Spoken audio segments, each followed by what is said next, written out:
Good morning.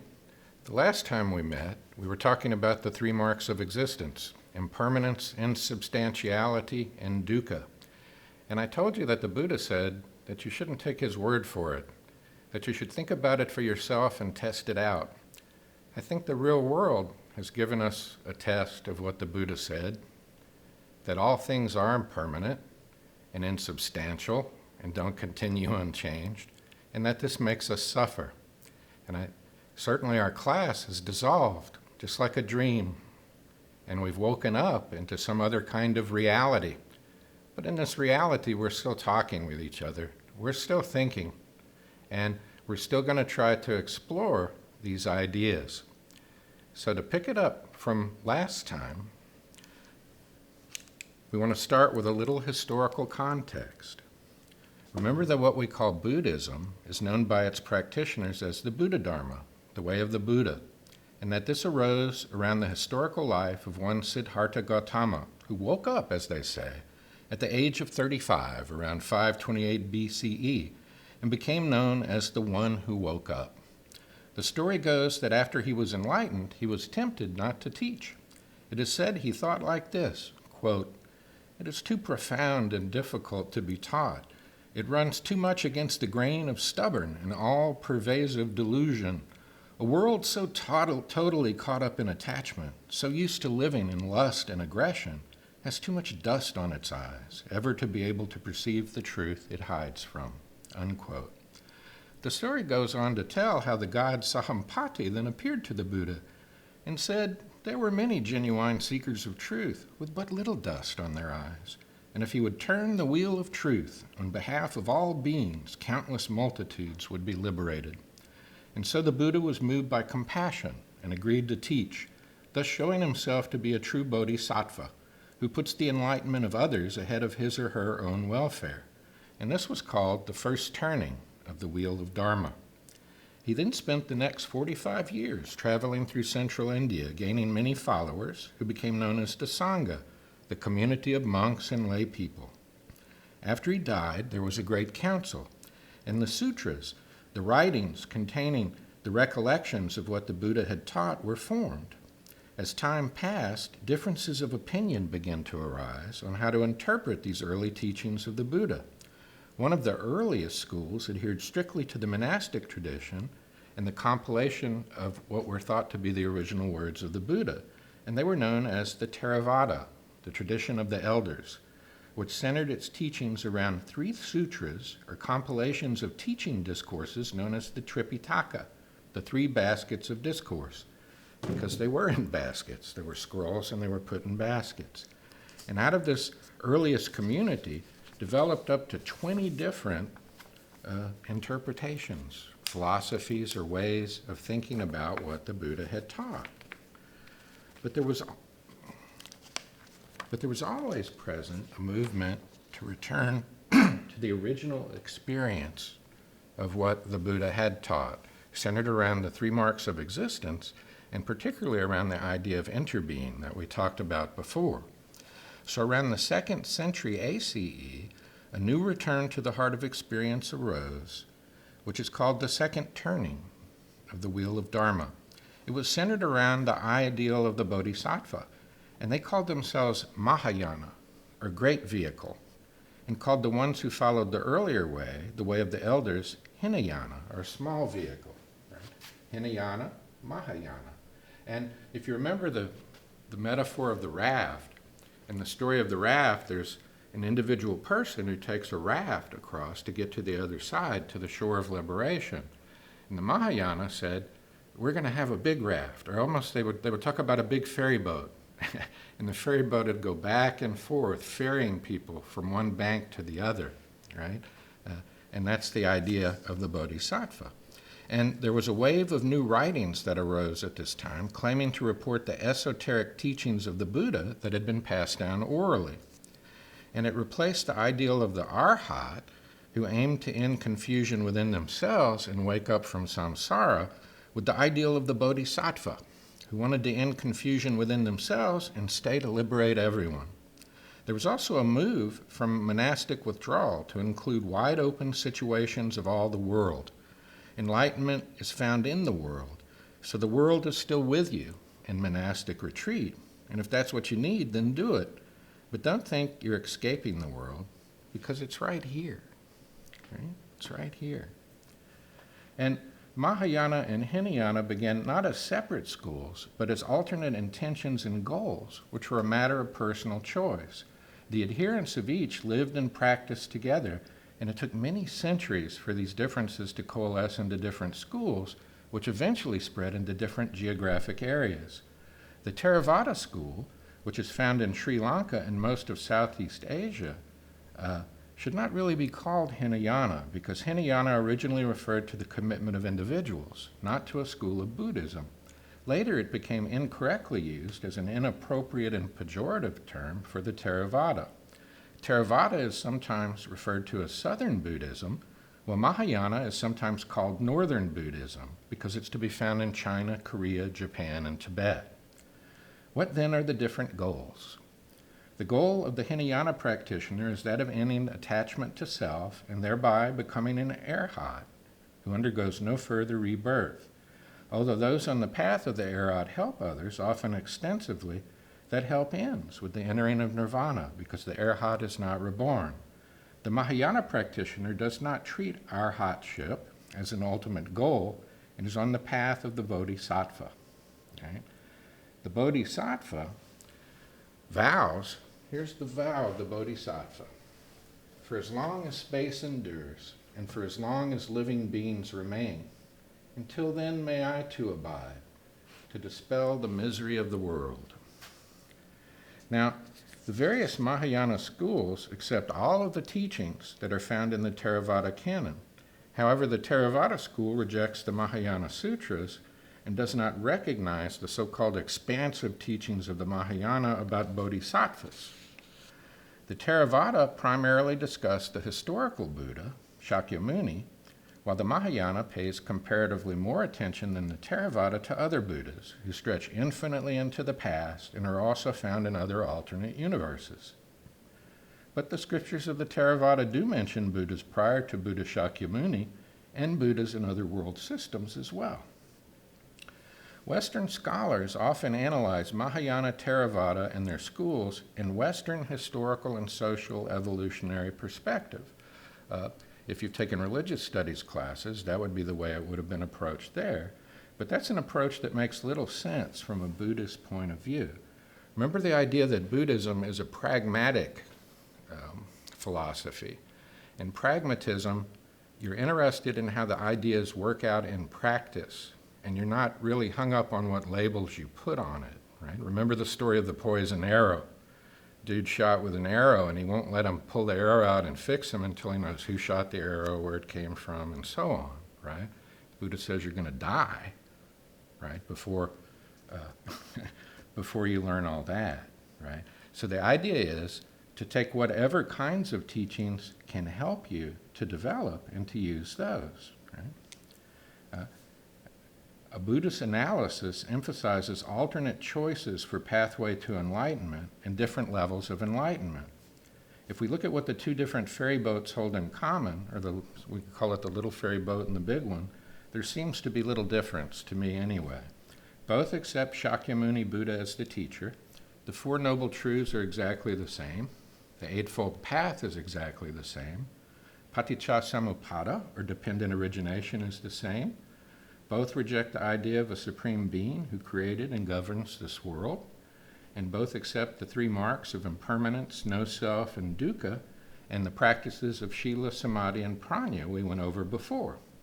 Buddhists talk about Dharma as a medicine and say that people are ill in many different ways from all the confusions of ego and ignorance.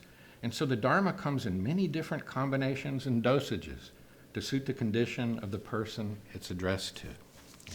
You're taught, if you're with one teacher, for example, he might tell you, well, I sort of do Theravada and you seem like a Mahayana kind of gal. You need to go study with them, or vice versa, right? It's a very practical thing,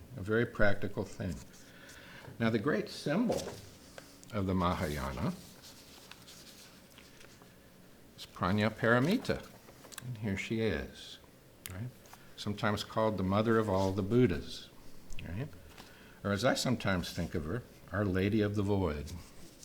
This lady sums up for me the very essence of philosophic insight. She represents philosophy itself. There's a story of how she became the first female Buddha, right? Told to wait to become reborn as a man because society really would place so many hindrances in her way as a woman, right, so that it would be impossible to do in this lifetime. She vowed to attain enlightenment in the body of a woman, right? And there are some early stories from the tradition. Let's see, looking for my stories. Here's one called Sama and Mara from early Buddhism. Once the nun Sama, having returned from her alms round and after her meal, entered the woods for a noonday rest. Plunging into the depths of the woods, she sat down under a tree. Then the tempter Mara, desirous of arousing fear, wavering in dread in Soma, and wishing to cause her to interrupt her concentrated meditation, went up to her and said, "The goal is too hard to reach, hard even for sages. It cannot be won by a woman, with whatever wisdom she may have." Then Soma thought, who is this, a human or non-human, who is saying this? Surely it is the evil Mara, who wants to interrupt my concentrated meditation. Knowing that it was Mara, she said to him, "What does one's gender matter to one whose mind is well composed, in whom insight is functioning, and who comprehends the Dharma?" Then the evil Mara thought, the nun Soma knows me, and he vanished there and then. And here's another early text. It's called Song of the Nuns. "Free woman, be free, as the moon is freed from the eclipse of the sun. With a free mind and no debt, enjoy what has been given to you. Get rid of the tendency to judge yourself above, below, or equal to others. A nun who has self-possession and integrity will find the peace that nourishes and never causes surfeit. Be filled with all good things, like the moon on the 15th day, completely, perfectly full of wisdom. Tear open the massive dark. I, nun, trained and self-composed, established mindfulness and entered peace like an arrow. The elements of body and mind grew still, happiness came. Everywhere clinging to pleasure is destroyed, the great dark is torn apart, and death too, you are destroyed."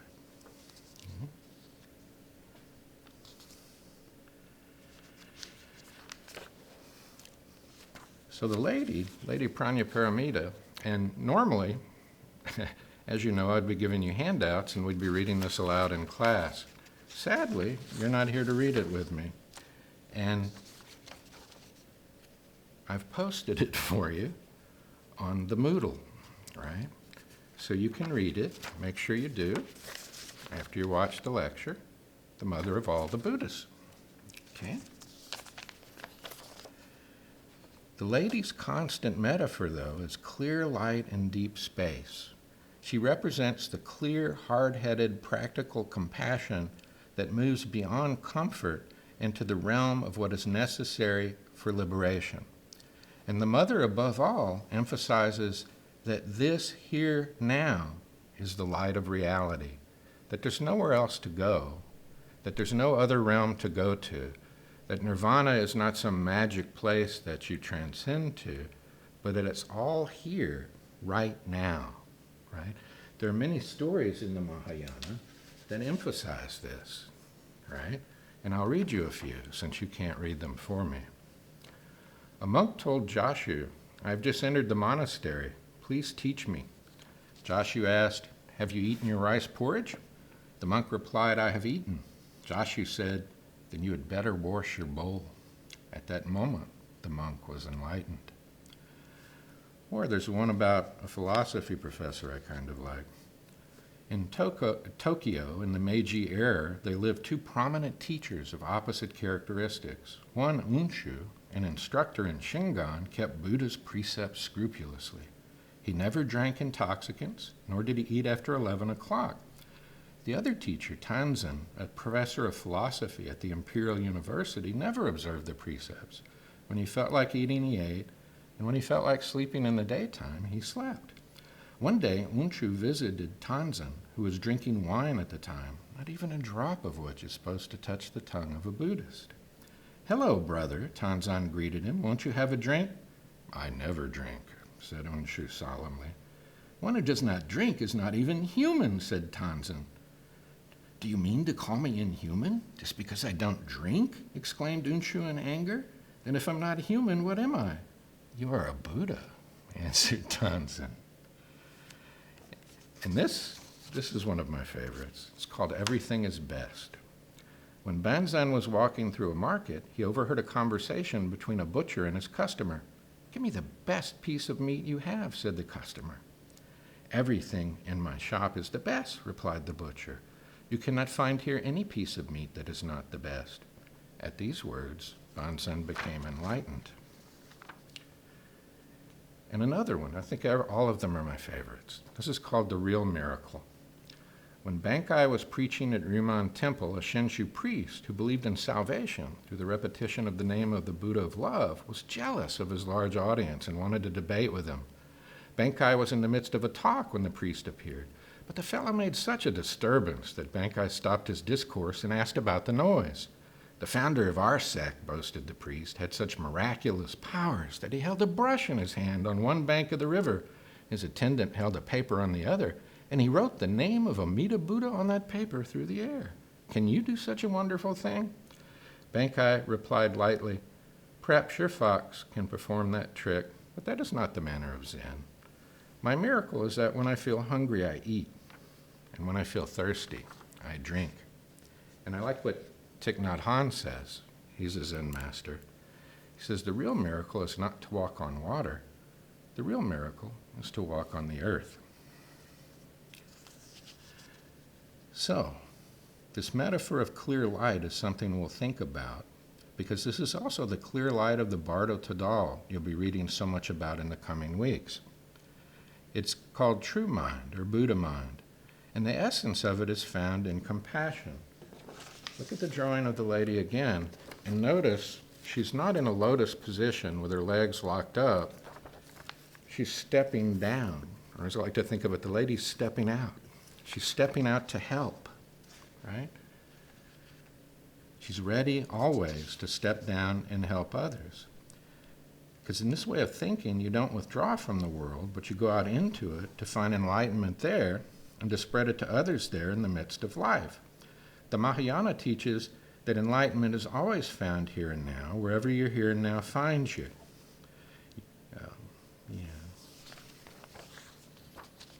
So the tradition we'll begin studying now, Tibetan Buddhism, has at its very core the ideal of the Bodhisattva.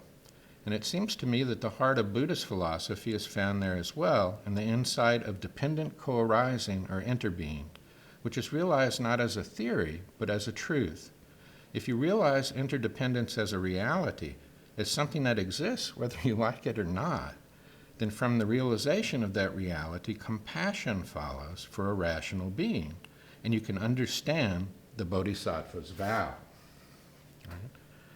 Now, the form of the Buddha Dharma, called the Mahayana, then went into North India, Tibet, China, Japan, Korea, and Mongolia, in a long and complex historical process.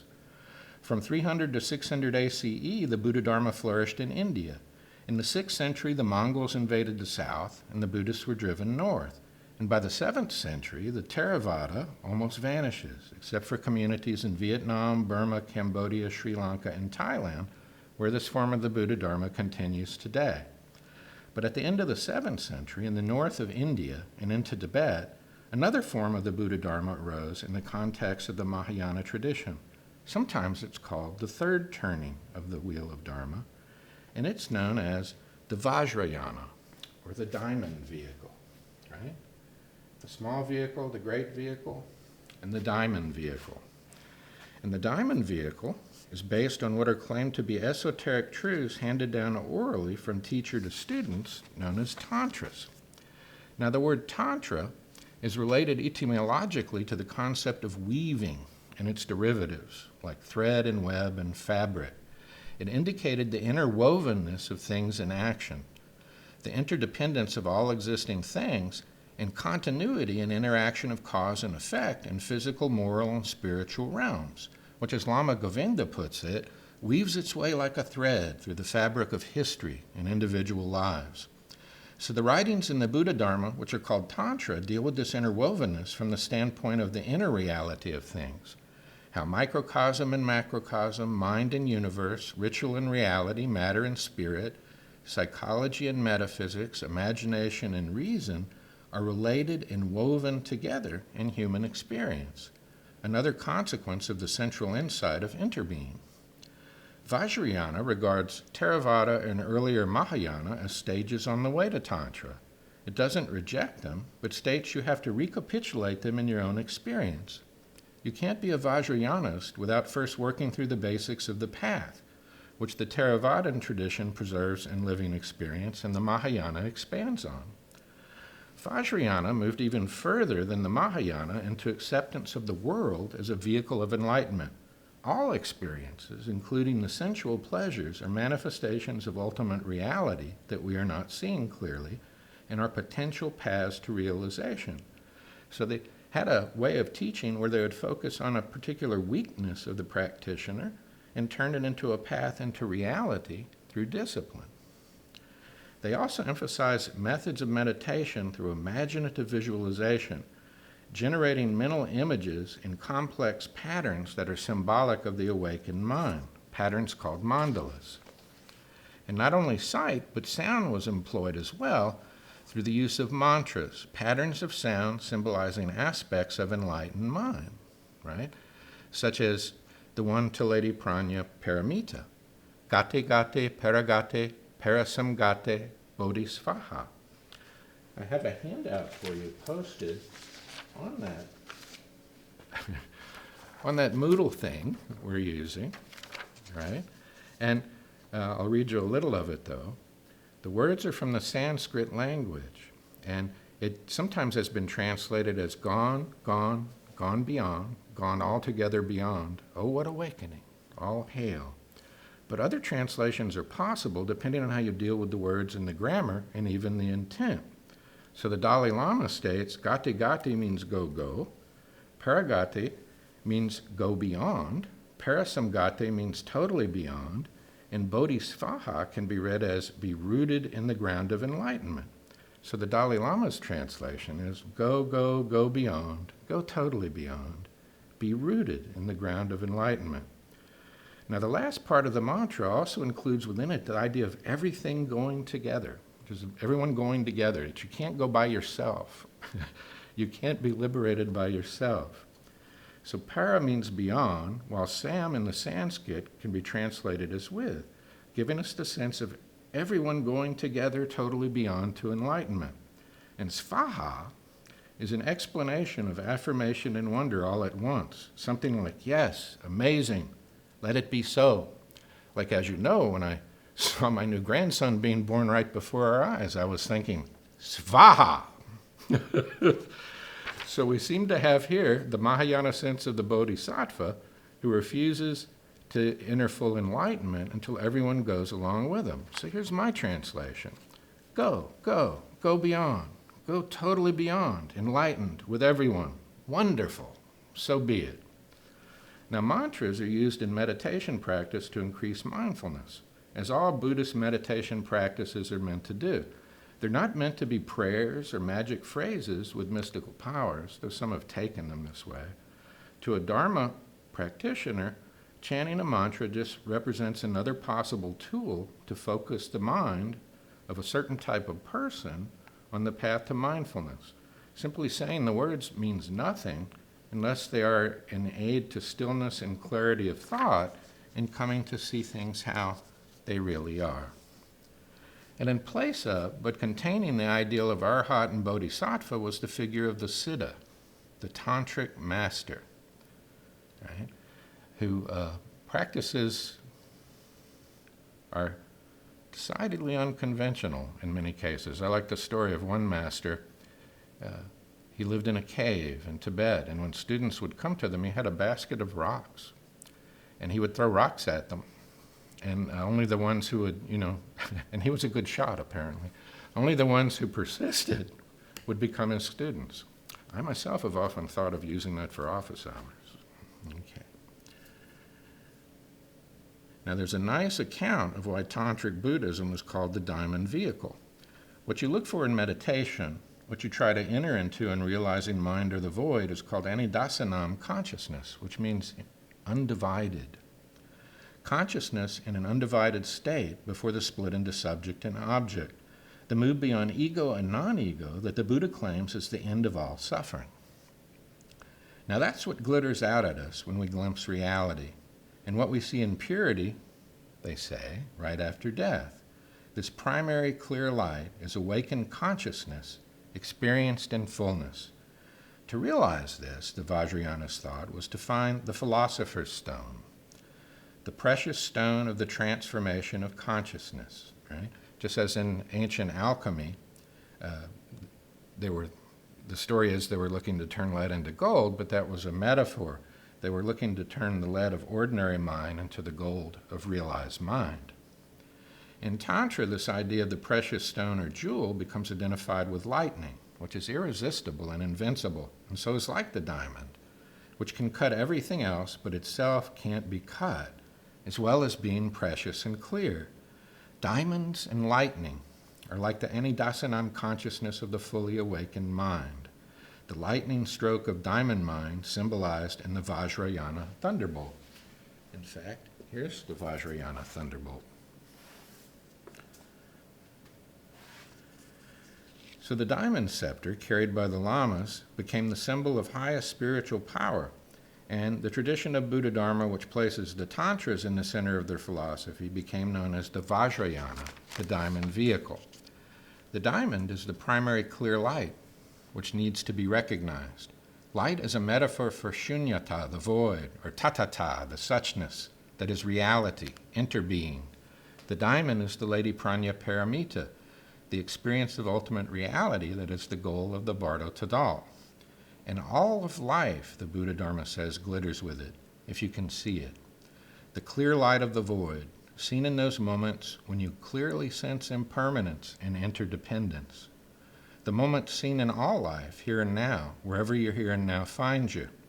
So you don't have to withdraw from everyday life to find what is real. Though you could if you needed to.